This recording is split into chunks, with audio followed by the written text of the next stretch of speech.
नमस्कार साथियों, स्वागत है आप सभी का आपके अपने इस YouTube चैनल पर जिसका नाम है जीएस बूस्टर, जो कि पार्ट है तक्षशिला आईएएस बलिया का और मैं हूं अनूप उपाध्याय।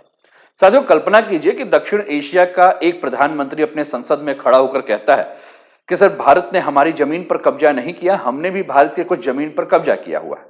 यह बयान किसी विपक्ष के नेता का नहीं बल्कि नेपाल के प्रधानमंत्री बालेन शाह का है। इस एक बयान ने काठमांडू से लेकर नई दिल्ली तक की राजनीति के गलियारों को जो है वो हलचल मचा दिया है। लेकिन कहानी यहीं खत्म नहीं होती है। बालेन शाह ने लिपुलेख विवाद को सुलझाने के लिए एक और चौंकाने वाला सुझाव दिया है। उन्होंने कहा कि इस मामले में ब्रिटेन को भी मध्यस्थ की भूमिका निभानी चाहिए। आखिर नेपाल की राजनीति में ऐसा क्या बदल रहा है? क्या नेपाल भारत के साथ रिश्ते सुधारने की कोशिश कर रहा है या फिर एक नई कूटनीतिक रणनीति है जो पूरे हिमालय क्षेत्र के जियोपॉलिटिक्स को बदलना चाहती है? और सबसे बड़ा सवाल, क्या भारत और नेपाल के बीच दशकों पुराना सीमा विवाद अब किसी समाधान की ओर बढ़ भी रहा है? आइए समझते हैं इस पूरे घटनाक्रम का इतिहास, राजनीति, जियोपॉलिटिक्स और इसके भविष्य के संभावित प्रभाव को। साथियों, चैनल पे पहली बार है तो चैनल को सब्सक्राइब करके बेल आइकन दबा दीजिएगा कि यहां आने वाले हर वीडियो का नोटिफिकेशन आप सभी को जो है वो टाइम पर मिल सके। साथियों, वीडियो को लाइक कर दीजिएगा और शेयर भी कर दीजिएगा अपने मित्रों के साथ और फिर इत्मीनान से जो है हम मिलकर जो है इस पर चर्चा करते हैं। तो चलिए शुरुआत करते हैं आज के सेशन का और आज का टॉपिक आपकी स्क्रीन पर है। नेपाल ने भी भारतीय जमीन पर कब्जा किया, संसद में बालेन शाह का पहला भाषण, नेपाल की नई रणनीति, भारत को खुली चुनौती। तीन समाचार पत्र हैं, Indian express, wire, the Hindu, और तीनों ने इस समाचार पत्र को जो है वो अपने अपने हिसाब से जो है वो कवर किया है। तो चलिए आगे बढ़ते हैं। संसद में इस समय आपको देखने को मिल रहे हैं बालेन शाह और इन्होंने क्या कहा, कैसे कहा, इन सारी चीजों पर बात करते हैं। साथ ही इस पूरे विवाद को समझने के लिए सबसे पहले हमें नेपाल की राजनीति में हुए हालिया बदलाव को समझना होगा। मार्च 2026 में चुनाव हुआ नेपाल में और नेपाल के प्रधानमंत्री बने बालेन शाह, जिनको जिम्मेदारी दी गई नेपाल की। हालांकि बालेन शाह पहले से अपनी एक अलग सोच, प्रशासनिक शैली और राष्ट्रवादी छवि के लिए जाने जाते हैं, लेकिन प्रधानमंत्री बनने के बाद उनकी विदेश नीति में सबसे ज्यादा ध्यान आकर्षित किया गया। पिछले कई दशकों से नेपाल की विदेश नीति में भारत का प्रभाव काफी महत्वपूर्ण माना जाता था। दोनों देशों के बीच खुली सीमा, गहरे सांस्कृतिक संबंध, व्यापारिक निर्भरता और ऐतिहासिक रिश्ते जो है वो देखने को मिलते हैं। लेकिन बालेन शाह के नेतृत्व में नेपाल ने एक अलग संदेश देने की कोशिश की। नई सरकार ये संकेत दे रही है कि नेपाल किसी एक देश के ऊपर अत्यधिक निर्भर नहीं रहना चाहता, बल्कि अपनी विदेश नीति को अधिक स्वतंत्र और संतुलित बनाना चाहता है। नई जो विदेश नीति है उसके प्रमुख बिंदुओं में अगर हम बात करें तो पहला जो बिंदु वही है कि भारत को विशेष प्राथमिकता अब हम नहीं देंगे। नई सरकार यह दिखाना चाहते हैं कि नेपाल अपने राष्ट्र हित के आधार पर निर्णय लेगा और किसी भी देश को स्वतः विशेष प्राथमिकता नहीं देगा। दूसरा, भारत और चीन के बीच में अब नेपाल संतुलन बनाएगा, अर्थात नेपाल की भौगोलिक स्थिति उसे एशिया की दो बड़ी शक्ति इंडिया और चाइना के बीच एक रणनीतिक स्थान प्रदान करती है। बालेन सरकार का प्रयास है कि दोनों देशों के साथ संबंध बनाए रखें और किसी एक पक्ष की ओर झुकाव की छवि से बचें। तीसरा जो है वो है नेपाल फर्स्ट, नेपाली फर्स्ट, यानी सरकार बार बार इस बात पर जोर दे रही है कि विदेश नीति का केंद्र नेपाल के राष्ट्रीय हित, आर्थिक विकास और संप्रभुता का होना चाहिए। चौथा जो है वो है अधिक स्वतंत्र विदेश नीति, यानी कि नेपाल अब क्षेत्रीय और वैश्विक मुद्दे पर अपनी स्वतंत्र पहचान बनाने की जो है वो कोशिश कर रहा है, ताकि उसे केवल भारत या चीन के प्रभाव के क्षेत्र के रूप में नहीं देखा जाए। लेकिन यहीं से एक बहुत बड़ा सवाल पैदा हो रहा है, क्या यह वास्तव में संतुलित और स्वतंत्र विदेश नीति है या फिर नेपाल में के भीतर बढ़ रही राष्ट्रवादी राजनीति का एक नया रूप है? और क्या हालिया सीमा विवाद पर दिया गया जो बयान है इसी रणनीति का एक नया हिस्सा है? इन्हीं सवालों का जवाब हम आज पूरे की पूरे इस वीडियो में सुनेंगे। इस वीडियो में हम समझेंगे कि आखिर लिपुलेख, काला पानी और लिम्पियाधुरा विवाद की शुरुआत कैसे हुई और यह आज तक क्यों बना हुआ है। सबसे पहले तो हम ये जानेंगे कि संसद में कहा क्या उन्होंने। साथियों, जो बयान दिया गया है जिसने पूरे दक्षिण एशिया का ध्यान अपनी ओर खींच लिया है, जो कि नेपाल के संसद में बोलते हुए बालेन शाह ने कहा कि जिसकी चर्चा जो है वह नेपाल में ही नहीं बल्कि भारत में भी होने लगी है। उन्होंने कहा कि सिर्फ भारत ने नेपाल की जमीन पर कब्जा नहीं किया है, बल्कि नेपाल ने भी कुछ भारतीय क्षेत्रों पर कब्जा किया है। और यह बयान इसलिए महत्वपूर्ण है क्योंकि सीमा विवादों में आमतौर पर देश दूसरे देश के ऊपर आरोप लगाते हैं, लेकिन किसी प्रधानमंत्री के द्वारा यह स्वीकार करना कि उसके देश ने भी दूसरे देश की भूमि पर कब्जा किया है, यह बेहद असामान्य माना जाता है। लेकिन बालेन शाह का मकसद केवल आरोप प्रत्यारोप नहीं था। उन्होंने सुझाव दिया कि इस पूरे मुद्दे को राजनीतिक नारों के बजाय तथ्यों और ऐतिहासिक दस्तावेजों के आधार पर जो है वो देखा जाना चाहिए। उन्होंने कहा कि भारत और नेपाल को संयुक्त सीमा जांच करनी चाहिए। दोनों देशों के इतिहासकारों, भूगोल विशेषज्ञों और सर्वे अधिकारियों की एक संयुक्त टीम बनानी चाहिए। पुराने जो भी नक्शे हैं, संधियां हैं, दस्तावेज हैं, उनकी समीक्षा की जानी चाहिए। सीमा विवाद का समाधान भावनाओं या राजनीति से नहीं बल्कि बातचीत और तथ्यों के आधार पर निकालना चाहिए। उनका तर्क यह भी था कि यदि दोनों पक्ष मिलकर ऐतिहासिक रिकॉर्ड और आधुनिक सर्वेक्षण तकनीकों का उपयोग करें तो कई विवादों का शांतिपूर्ण समाधान संभव है। अब नेपाल के भीतर यह विवाद क्यों हुआ, उसके पहले आपके स्क्रीन पर यह बृहद नेपाल यानी कि ग्रेटर नेपाल का मैप है। जब बालेन शाह काठमांडू के मेयर थे तो उन्होंने ग्रेटर नेपाल का नक्शा अपने ऑफिस में लगाया था और इसमें अगर आप देखेंगे तो आपको यह उत्तराखंड से लेकर यह हिमाचल प्रदेश का क्षेत्र और इधर आपको सिक्किम तक का क्षेत्र आपको देखने को मिलेगा। हिमाचल प्रदेश में कांगड़ा से लेकर पश्चिम बंगाल में पूर्वी तिस्ता का एरिया, सिक्किम का एरिया, ग्रेटर नेपाल का जो है वो हिस्सा दिखाया गया।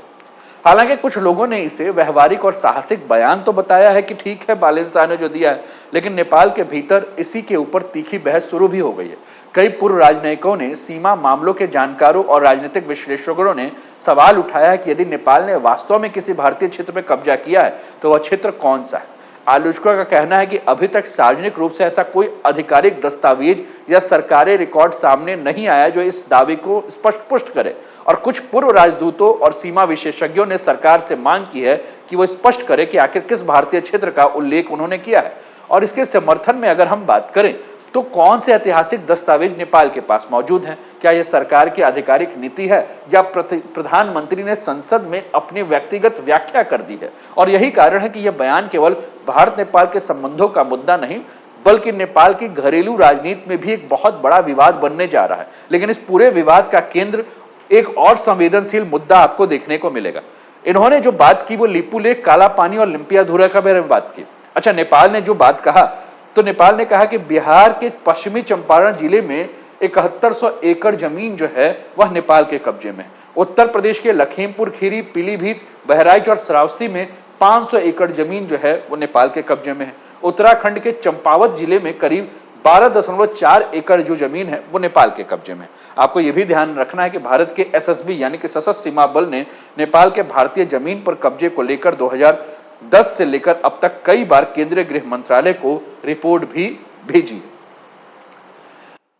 साथियों, हमने जब बात किया तो हमने लिपुलेख, लिम्पियाधुरा और काला पानी के बारे में बात किया। आपके स्क्रीन पर ये मैप है, ये लिम्पियाधुरा है, ये काला पानी का क्षेत्र है और ये लिपुलेख पास। आप बड़े ध्यान से देखिए। और ये क्षेत्र बहुत ज्यादा महत्वपूर्ण है। क्यों महत्वपूर्ण है और भारत तथा नेपाल दोनों इन्हें अपना हिस्सा क्यों मानते हैं, इस पर भी हम चर्चा करेंगे। हालांकि मैं पिछले 15-20 दिन से नेपाल के ऊपर एक के बाद एक वीडियो बना रहा हूं और इस मुद्दे को जो है वो मैं आपके सामने ला भी रहा हूं, लेकिन हम इसको और भी ध्यान से समझते हैं, इसको और भी जो है वो आसान समझते हैं। साथियों, ये जो पूरा का पूरा विवाद है ये दशकों से भारत और नेपाल के रिश्तों में सबसे संवेदनशील मुद्दों में से एक। यह विवाद मुख्य रूप से काला पानी, लिपुलेख और लिम्पियाधुरा से जुड़ा हुआ है। हिमालय के ऊंची पर्वत श्रृंखलाओं में स्थित ये इलाके भले ही जनसंख्या के लिहाज से छोटे हों लेकिन सामरिक, राजनीतिक और भू राजनीतिक दृष्टि से बेहद महत्वपूर्ण। सबसे पहले हम शुरुआत करते हैं इस काला पानी के क्षेत्र से जो आप मैप में देख रहे हैं। साथियों, काला पानी भारत, नेपाल और चीन के त्रिकोण पर बसा हुआ क्षेत्र है, बहुत निकट का क्षेत्र है और इस इलाके के लंबे समय से दोनों देशों के बीच विवाद का केंद्र भी रहा है। भारत के लिए यह क्षेत्र सामरिक दृष्टि से जो है वो बहुत महत्वपूर्ण है क्योंकि यहां से हिमालयी सीमाओं की निगरानी की जा सकती है। नेपाल का दावा है कि यह क्षेत्र उसकी ऐतिहासिक सीमा के भीतर आता है, जबकि भारत इसे प्रशासनिक नियंत्रण वाले क्षेत्र का हिस्सा बताता है। दूसरा, अगर हम बात करें साथियों तो आप ये लिपुलेख का क्षेत्र अपने स्क्रीन पर देखिए। लिपुलेख जो कि पास है, दर्रा है और विशेष रूप से महत्वपूर्ण ये है इसलिए क्योंकि यहीं से प्रसिद्ध कैलाश मानसरोवर यात्रा जो है वो होती। साथ ही भारत और चीन के बीच एक महत्वपूर्ण पर्वतीय संपर्क बिंदु भी है। भारत के लिए इसका महत्व केवल धार्मिक नहीं बल्कि रणनीतिक भी है। जब भारत ने इस क्षेत्र में सड़क और संरचना विकसित की तब नेपाल ने इसका विरोध करते हुए इसे विवादित क्षेत्र बताया। तीसरा, आपके स्क्रीन पर साथियों ये लिम्पियाधुरा है और लिम्पियाधुरा वर्तमान विवाद का सबसे महत्वपूर्ण बिंदु माना जाता है। नेपाल का दावा है कि मुख्य रूप से 1816 के ट्रीटी ऑफ सुगौली पर यह आधारित है और नेपाल का कहना है कि संधि के अनुसार महाकाली नदी के पूर्व का पूरा क्षेत्र नेपाल का होना चाहिए। विवाद इस बात पर है कि महाकाली नदी का उद्गम स्थल कहां है। अगर हम बात करें भारत और नेपाल के दावे के तो भारत का पक्ष यह कहता है कि काला पानी, लिपुलेख और संबंधित क्षेत्र लंबे समय से भारत के प्रशासनिक नियंत्रण में है। यह क्षेत्र वर्तमान में भारत के उत्तराखंड राज्य का हिस्सा है। प्रशासनिक रिकॉर्ड की बात करें, जनगणना की बात करें, सुरक्षा व्यवस्था की बात करें, तो भारतीय ढांचे के अंतर्गत ये पूरे के पूरे क्षेत्र जो है वो संचालित हो रहे हैं। वहीं नेपाल के बारे में अगर हम बात करें तो नेपाल का पक्ष ये है, नेपाल ये तर्क देता है कि महाकाली नदी का वास्तविक जो स्रोत है वह लिम्पियाधुरा जो आपको देखने को मिल रहा है यहाँ है। यदि नदी का उद्गम लिम्पियाधुरा को माना जाएगा तो सुगौली संधि के अनुसार यह कहा गया था कि जहां से महाकाली नदी निकल रही है उसके पूरब का पूरा हिस्सा जो है वो नेपाल का होगा। यानी कि लिम्पियाधुरा के पूरब में अगर हम बात करें तो काला पानी और लिपू लेक का जो क्षेत्र है ये पूरा का पूरा नेपाल है। इसलिए भारत वर्तमान में उस क्षेत्र पर नियंत्रण रखे हुए जो नेपाल का क्षेत्र है, ऐसा नेपाल कह रहा है। अब इस विवाद के बारे में अगर हम बात करें तो यह विवाद क्यों महत्वपूर्ण बन जाता है, इसके ऊपर भी हमें चर्चा करना है। ठीक, ये आपको काली नदी, ये लिम्पियाधुरा का क्षेत्र दिख रहा है, ये लिपू लेक पास मार्ग है, लिपू लेक, ठीक, जहां से आपको मानसरोवर यात्रा दिखेगा। ये काला पानी का क्षेत्र है, भारत के उत्तराखंड है, ये चीन तिब्बत और इधर नेपाल का क्षेत्र आपको देखने को मिलेगा।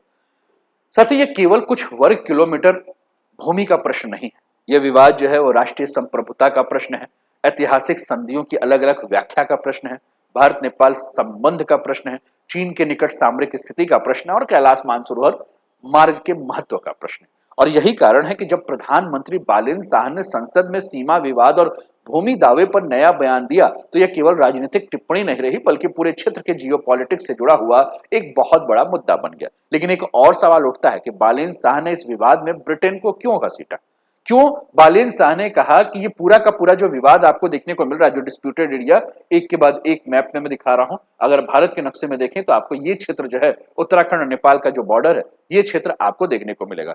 साथियों, ये आपका कैलाश पर्वत है जो आपको देखने को मिल रहा है और कैलाश पर्वत के लिए अगर हम बात करें तो ये पिथौरागढ़ से ये रास्ता आपको देखने को मिलेगा, गुंजी लिपुलेख पास होते हुए वो कैलाश मानसरोवर है, ये कैलाश है, ये रास्ता जो है वो भारत के द्वारा जो है वो बनाया गया।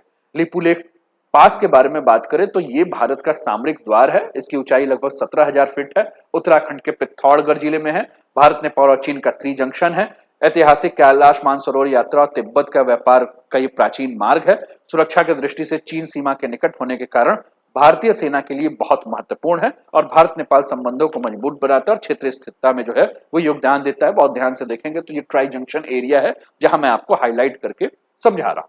चलिए थोड़ा सा और बात करते हैं। अब हमने कहा कि बालेन्द्र शाह ने कहा कि ब्रिटेन को जो है वो मध्यस्थ बनना चाहिए, तो ये प्रश्न आया कि ब्रिटेन को मध्यस्थ क्यों बनना चाहिए। साथियों, इस पूरे मामले में सबसे दिलचस्प और जियोपॉलिटिकल संवेदनशील हिस्सा यही है। प्रधानमंत्री बालेन्द्र शाह ने जब सीमा विवाद के बारे में कहा तो इन्होंने कहा कि बात सीमा विवाद की नहीं बल्कि एक ऐसे सुझाव की भी है जिसने कई विशेषज्ञों का ध्यान दिया। उन्होंने कहा कि लिपू लेक से संबंधित सीमा विवाद को जो ऐतिहासिक जड़ है वो ऐतिहासिक जड़ क्या है, ब्रिटेन के पास है, तो ब्रिटेन को भी इस विषय में जो है वो रुचि लेनी चाहिए। लेकिन आखिर ब्रिटेन इस विवाद से क्या संबंध है ब्रिटेन का, और इसका जवाब हम अगर ढूंढना चाहें तो ब्रिटेन की दिलचस्पी या रुचि को देखने के लिए हमें आज से लगभग अगर हम बात करें तो 210 वर्ष जो है वो पीछे जाना चाहिए। और 210 वर्ष पहले यानी कि 1816, 2026 चल रहा है, 1816 चलना होगा और 1816 में एक संधि हुई थी जो कि बिहार के पश्चिमी चंपारण के गांव में हुई थी जिसका नाम था सुगौली। और चूंकि ये संधि बिहार के इस गांव में सुगौली गांव में हुई थी इसलिए इसको ट्रीटी ऑफ सुगौली के नाम से या सुगौली के संधि के नाम से जानते हैं। अब इस सुगौली की संधि जब हुई थी तो उस संधि में ब्रिटिश ईस्ट इंडिया कंपनी और नेपाल के राजा के बीच में संधि हुई थी जिसको कि एंग्लो नेपाली वॉर के बाद ये संधि हुई। एंग्लो नेपाली वॉर 1814 से 1816 के बीच में हुआ था और इसी ने आधुनिक भारतीय नेपाल सीमा के बुनियादी रूपरेखा तय की। संधि में महाकाली नदी को एक महत्वपूर्ण सीमा रेखा के रूप में स्वीकार किया गया था। समस्या ये है कि 200 साल बाद इस बात पर अभी तक पूर्ण सहमति नहीं बन पाई है कि महाकाली नदी का वास्तविक उद्गम कहां है और यहीं से काला पानी, लिपू लेक और लिम्पियाधुरा का जो विवाद है वो शुरू होता है। अब बालेन्द्र शाह का यह कहना है कि यदि सीमा का मूल परिभाषा ब्रिटिश काल के दस्तावेजों और मानचित्र से जुड़ा है तो उन ऐतिहासिक अभिलेखों को स्पष्ट करने में ब्रिटेन की भूमिका काफी ज्यादा उपयोगी हो सकती है। अब इनके समर्थन जो हैं वो ये तर्क दे रहे हैं कि ब्रिटिश अभिलेखागार में पुराने नक्शे और दस्तावेज मौजूद हो सकते हैं, ऐतिहासिक रिकॉर्ड विवाद की व्याख्या को स्पष्ट कर सकते हैं, सीमा निर्धारण की मूल प्रक्रिया को बेहतर समझा जा सकता है। हालांकि इसका मतलब ये नहीं कि ब्रिटेन सीधे सीमा तय करेगा बल्कि कुछ लोगों के अनुसार उसका योगदान केवल ऐतिहासिक दस्तावेजों तक सीमित हो सकता है। वहीं अगर हम भारत के दृष्टिकोण के बारे में बात करें तो भारत की एक बेहद स्पष्ट और लंबे समय से चल रहा आ रही है नीति जो है वो सबसे सामने आती है। वो ये है कि इंडिया का लगातार यहाँ पे एक रुख है कि भारत और नेपाल के बीच सीमा संबंधी सभी मुद्दे जो है वो बायलैटरल यानी कि द्विपक्षीय है और इनका समाधान भारत और नेपाल को ही सीधी बातचीत करके करना होगा। किसी तीसरे देश या अंतर्राष्ट्रीय मध्यस्थ की यहाँ कोई आवश्यकता नहीं। और यह सिद्धांत केवल नेपाल के मामले में नहीं बल्कि भारत अपने जो भी पड़ोसी देश है जिनके साथ सीमा विवाद है, हर जगह भारत यही कहता है कि किसी तीसरे देश को हम नहीं लेकर आएंगे। चाहे पाकिस्तान, चाहे चाइना के साथ, चाहे बांग्लादेश के, चाहे श्रीलंका के साथ, किसी के साथ सीमा विवाद है, भारत कहता है आपस में सुलझाइए, किसी तीसरे को मत लाइए। और भारत का मानना भी है कि पड़ोसी देशों के साथ विवाद का समाधान आपसी वार्ता, संयुक्त तंत्र और राजनयिक संवाद के माध्यम से होगा। साथियों, यही कारण है कि ब्रिटेन का नाम सामने आते ही इस मुद्दे ने केवल सीमा विवाद का स्वरूप नहीं रखा, बल्कि अब यह प्रश्न उठने लगा है कि क्या नेपाल विवाद को नए कूटनीतिक ढांचे के रूप में प्रस्तुत करना चाहता है? क्या यह केवल ऐतिहासिक दस्तावेजों तक सीमित सुझाव है या फिर यह भारत की पारंपरिक द्विपक्षीय समाधान नीति को चुनौती देने वाला संकेत है? और इन सवालों का जवाब अभी स्पष्ट नहीं है, लेकिन इतना तो निश्चित है कि बालेन शाह के इस बयान ने सीमा विवाद को एक बार फिर से क्षेत्रीय राजनीति और अंतर्राष्ट्रीय कूटनीति के केंद्र में ला दिया। लेकिन इस पूरे घटनाक्रम का सबसे बड़ा सवाल अभी बाकी है। क्या बालेन शाह यह बयान भारत नेपाल के संबंधों को बेहतर बनाने के लिए है या बिगाड़ने के लिए, या फिर दोनों देशों के बीच एक नया राजनीतिक और कूटनीतिक जो है विवाद खड़ा करने का प्रयास किया जा रहा है? तो चलिए इसको भी हम देखते हैं, क्योंकि अब ये जो पूरा का पूरा विवाद हुआ है तो भारत भी इसको लेकर चिंतित जो है वो है। भारत इसको लेकर चिंतित क्यों है, इस पर भी अगर हम बात करें तो सवाल ये है कि आखिर भारत इस पूरे विवाद को लेकर किस नजरिए से देख रहा है। क्या यह केवल कुछ किलोमीटर की भूमि का मामला है या इसके पीछे कहीं अधिक सामरिक और सुरक्षा संबंधी कारण है? विशेषज्ञों के अनुसार भारत की चिंता तीन प्रमुख कारण। सबसे पहला अगर हम बात करें तो सामरिक महत्व के रूप में देखें तो हम जानते हैं कि लीपू लेक सामरिक महत्व का हिस्सा है। लीपू लेक दर्रा इंडिया, नेपाल और चाइना के संवेदनशील हिमालय क्षेत्र के निकट है और यह इलाका चीन के तिब्बत के क्षेत्र के बेहद करीब है। किसी भी देश के लिए ऐसे पर्वतीय दर्रे केवल भौगोलिक बिंदु नहीं होते हैं, बल्कि वह सुरक्षा, निगरानी और रणनीतिक पहुंच का एक महत्वपूर्ण केंद्र होता है। भारत के दृष्टिकोण से हिमालयी सीमाओं की सुरक्षा और निगरानी के लिए यह क्षेत्र विशेष महत्व रखता है और इसी कारण सीमा विवाद का कोई भी नया आयाम केवल कूटनीतिक मुद्दा नहीं बल्कि सुरक्षा दृष्टि से भी महत्वपूर्ण है। दूसरा, कैलाश मानसरोवर यात्रा के बारे में अभी हमने थोड़ी देर पहले देखा। साथियों, लीपू लेक दर्रा जो है, इस दर्रे से प्रसिद्ध कैलाश मानसरोवर यात्रा जो है वो होती है। कैलाश मानसरोवर के बारे में अगर हम बात करें तो करोड़ों हिंदुओं, बौद्धों, जैनों और बौन परंपरा के अनुयायियों के लिए यह अत्यंत पवित्र माना जाता है। हर वर्ष हजारों श्रद्धालु इस मार्ग के माध्यम से यात्रा करने का प्रयास करते हैं। इसलिए इस क्षेत्र में कोई भी विवाद जो है वो भू राजनीतिक नहीं बल्कि धार्मिक और सांस्कृतिक संवेदनाओं से भी जुड़ जाता है। इसके अलावा अगर हम बात करें तो ये जो पूरा का पूरा क्षेत्र आपको देखने को मिल रहा है, ये ट्राई जंक्शन का एरिया है, यानी कि भारत, नेपाल और तिब्बत अर्थात चीन के हित एक दूसरे से जुड़े हैं और इसी वजह से इसे अक्सर हमने जब ट्राई जंक्शन के बारे में बात की तो ऐसे क्षेत्र की सीमा की व्याख्या, मानचित्र का निर्धारण और भू राजनीतिक जो संतुलन है वो बहुत ही ज्यादा महत्वपूर्ण हो जाता है। और किसी भी परिवर्तन या विवाद का प्रभाव केवल दो देशों तक सीमित नहीं होता है बल्कि व्यापक क्षेत्रीय सुरक्षा समीकरणों पर भी इसका प्रभाव पड़ता है। सबसे अगर चीन के हिसाब से अगर हम बात कर रहे हैं तो भारत नेपाल के बीच में अगर किसी भी प्रकार का विवाद होता है तो भारत नेपाल के बीच के विवाद में चीन फैक्टर को आप बिल्कुल भी नजरअंदाज नहीं कर सकते। पिछले कुछ वर्षों से नेपाल में चीन के साथ अपने संबंध जो मजबूत हुए हैं, नेपाल के बीआरआई परियोजना, निवेश, नए व्यापारिक मार्गों में सहयोग जो बढ़ा है, नेपाल का मानना है कि उसे आर्थिक विकास के लिए अधिक विकल्प और अधिक निवेश की जरूरत है। क्योंकि नेपाल एक लैंडलॉक कंट्री है, इसलिए भारत पर निर्भरता कम करने के लिए चीन के साथ उसको वैकल्पिक व्यापार मार्ग की संभावना का भी तलाश शुरू करना है। लेकिन यहीं से भारत की चिंता शुरू हो जाती है। भारत और नेपाल के बीच केवल व्यापारिक नहीं बल्कि ऐतिहासिक, सांस्कृतिक और सुरक्षा संबंध जुड़े हैं और दोनों देशों के बीच खुली सीमा और लाखों नेपाली नागरिक भारत में भी काम करते हैं। इसलिए नई दिल्ली को चिंता रहती है कि कहीं नेपाल धीरे धीरे चीन के अगर प्रभाव क्षेत्र में चला जाता है।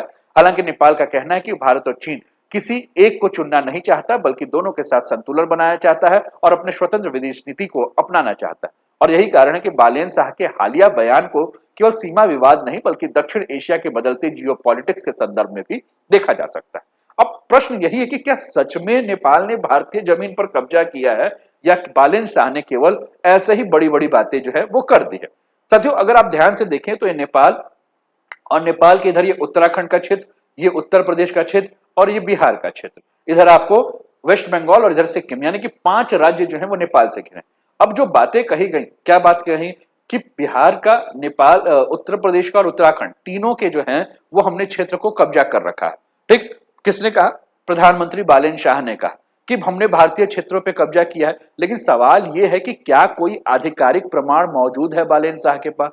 नेपाल के कई पूर्व राजदूत और सीमा विशेषज्ञ जो है वह कह रहे हैं कि भैया आधिकारिक रिकॉर्ड जो है वो आज तक कोई सार्वजनिक किया ही नहीं गया है। विशेषज्ञों का यह भी कहना है कि सीमा क्षेत्र में किसानों द्वारा भूमि उपयोग, चारगाहों का इस्तेमाल या स्थानीय स्तर के सीमा विवाद किसी देश के द्वारा आधिकारिक कब्जा, दो अलग अलग बातें होती हैं। हालांकि भारत में समय समय पर कुछ रिपोर्टों में दावा किया गया है कि नेपाल द्वारा कुछ सीमावर्ती क्षेत्रों में अतिक्रमण या भूमि उपयोग को लेकर विवाद जो है मौजूद है। इसमें उत्तराखंड का अगर हम बात करें तो यहाँ का एक जिला है जिसका नाम है चंपावत। बिहार में अगर हम बात करें तो ये पश्चिमी चंपारण का जो क्षेत्र आपको देखने को मिल रहा है। और उत्तर प्रदेश में बात करें साथियों तो यहाँ लखीमपुर का क्षेत्र आपको देखने को मिलेगा, पीलीभीत का क्षेत्र, बहराइच का क्षेत्र, श्रावस्ती का क्षेत्र, ये देखने को मिलेगा। लेकिन इन दावों पर भारत और नेपाल की अलग अलग व्याख्या है तथा कोई भी सर्वमान्य निष्कर्ष मौजूद नहीं। ठीक, मेरी बातें आप सभी को जो समझ में आ रही है? तो कुल मिलाकर अगर हम बात कर रहे हैं तो अब तक का सबसे महत्वपूर्ण सवाल यह है कि आगे क्या होगा। साथियों, विश्लेषकों के अनुसार इसके 3 संभावित परिदृश्य सामने आ सकते हैं। सबसे पहला यह है कि भारत और नेपाल संयुक्त सर्वेक्षण कर सकते हैं। दूसरा, अगर हम बात करें तो बयानबाजी दोनों तरफ से जारी रहेगी, दोनों पक्ष अपने अपने दावों को दोहराते रहेंगे, लेकिन जमीन पर कोई बहुत बड़ा बदलाव या समाधान नहीं निकलेगा। और इसके अलावा अगर तीसरा अगर हम बात करें तो यदि सीमा विवाद में राष्ट्रवाद और जियोपॉलिटिक्स का प्रभाव बढ़ा तो चीन फैक्टर जो है बहुत ज्यादा महत्वपूर्ण हो जाएगा, क्योंकि मामला सीमा मुद्दा का है तो घरेलू राजनीति का भी विषय बन जाएगा। हालांकि वर्तमान परिस्थितियों में इसकी संभावना अपेक्षाकृत काफी कम दिखाई देती है। कुल मिलाकर भारत और नेपाल के गहरे आर्थिक, सांस्कृतिक और सामाजिक संबंध को देखते हुए दोनों देशों के लिए बातचीत और कूटनीतिक समाधान रास्ता ही सबसे ज्यादा व्यवहारिक विकल्प नजर आता है। तो अंततः हम साथियों यही कह सकते हैं कि नेपाल के प्रधानमंत्री बालेन शाह के द्वारा दिया हुआ ये जो बयान है ये केवल सीमा विवाद का बयान नहीं है, यह नेपाल की बदलती विदेश नीति, भारत नेपाल संबंध, चीन के बढ़ते प्रभाव और हिमालयी भू राजनीति का संकेत है। और आने वाले महीने में यह देखना और भी ज्यादा दिलचस्प होगा कि भारत और नेपाल इस मुद्दे को बातचीत से सुलझाते हैं या दक्षिण एशिया की नई कूटनीतिक चुनौती ये बन जाती है। आपको क्या लगता है? आप अपने विचार जो है वो कमेंट के माध्यम से अवश्य दीजिएगा। आप कहां से हमें देख रहे हैं ये भी आप कमेंट के माध्यम से जरूर बताइएगा। अपना ध्यान रखिएगा, स्वस्थ रहिएगा, मस्त रहिएगा, तंदुरुस्त रहिएगा, हंसते खेलते मुस्कुराते हुए जीवन का आनंद लीजिएगा। लेकिन हाँ, जाने से पहले अगर आपने सब्सक्राइब नहीं किया तो सब्सक्राइब कर दीजिए, लाइक नहीं किया तो लाइक कर दीजिए। और आपको लगता है कि मुद्दा चाहे नेपाल का हो चाहे भारत का हो और सुनना चाहिए आपके अपने लोगों को, तो उन्हें भी शेयर कर दीजिए। तो चलिए फिर मिलते हैं अगले वीडियो में, तब तक के लिए जय हिंद, जय भारत।